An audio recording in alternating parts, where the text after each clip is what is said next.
the first person to admit that I'm in no way qualified to talk about this subject. However, that's still not going to stop me from talking about Valentine's Day. What makes Thanksgiving such a great holiday is that you get to eat a lot of food and you're with people that you love and you're celebrating your love for those people, and everyone likes it. I have never met a single person that has complained about Thanksgiving.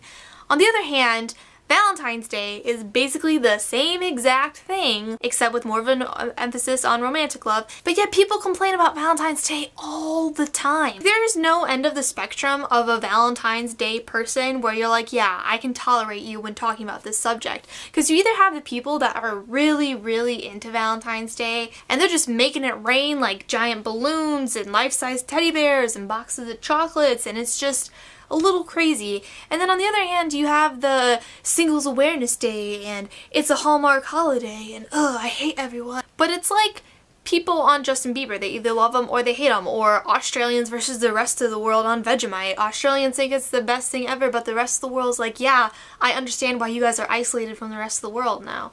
For the most part, I do like Valentine's Day. I think celebrating the love we have in our life is very important and something we should do more regularly. But at the same time, I really don't like Valentine's Day, and that's simply because I have this huge fear of romantic gestures. Like, they just make me so uncomfortable. I can't watch them, I can't hear about them. I'm like, oh gosh, what are you doing with your life? And I don't know what brings on this fear. I think it's because I'm a pretty private person, at least in terms of my love life, and please note that I am horribly misusing the word love life because that's pretty much non-existent. The closest I've ever gotten to love was eating a heart-shaped pizza like 20 minutes ago. But when it comes to romance, it's like I have a hard enough time coming to terms with it myself. I definitely do not want anyone else to see it or be forced to actually come to terms with it when you're doing something for me.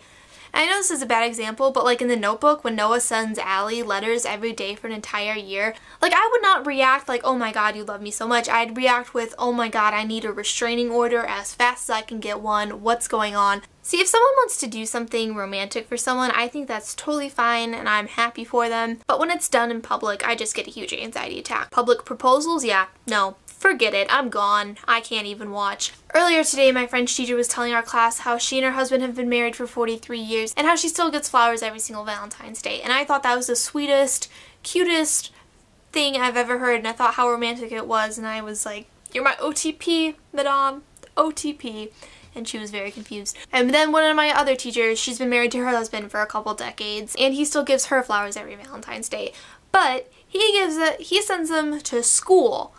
And that made me uncomfortable to think about, and I was like, eh. And I think those are two very different situations. When it's out in public, it seems like such a more permanent thing, and that you are definitely committed to that one person. And not saying that commitment's bad, but it freaks me out. But then at home, you know, it's like, it's whatever. Like, no one else knows. It's all cool, it's casual, it's whatevs.